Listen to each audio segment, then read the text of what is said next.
Hi friends, welcome to Simba with Nirmala.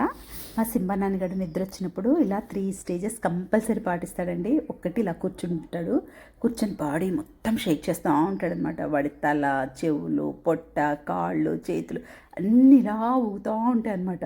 So దాన్ని ఎలా అంటే మనము బస్సులో కానీ ఆటోలో కానీ జర్నీ చేస్తున్నప్పుడు మన బాడీ అంతా ఎలా కుదుపు గురవుతుందో అలాగా వీడి బాడీ మొత్తాన్ని కుదుపుతూ ఉంటాడు. మనకు అర్థమైపోతూ ఉంటుంది అనమాట. ఓహో, వీడు నిద్రకు ఉపక్రమించబోతున్నాడు అని అనిపిస్తుంది.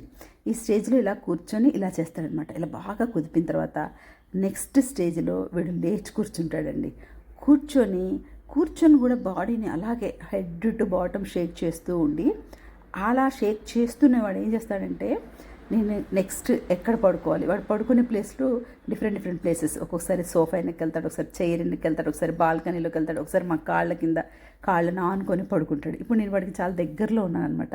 నేను అనుకుంటున్నాను వాడు నా కాళ్ళ కిందే పడుకుంటాడు, అంటే నా కాళ్ళ వెనక వచ్చి పడుకుంటాడు. వాడికి అలా పడుకోవడం ఇష్టం అనమాట అని నేను అనుకుంటున్నాను. చూద్దాం వాడు ఎక్కడ పడుకుంటాడో.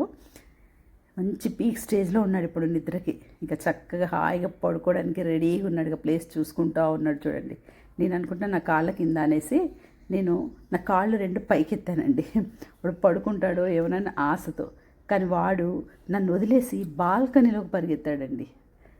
చూడండి, ఇక్కడికి వచ్చి హాయిగా పడుకుంటున్నాడు. ఇంకా ఒక అరగంట సేపు అలాగే పడుకుంటాడు. కానీ ఏ చిన్న శబ్దమైనా గమాల పరిగెత్తాడండి.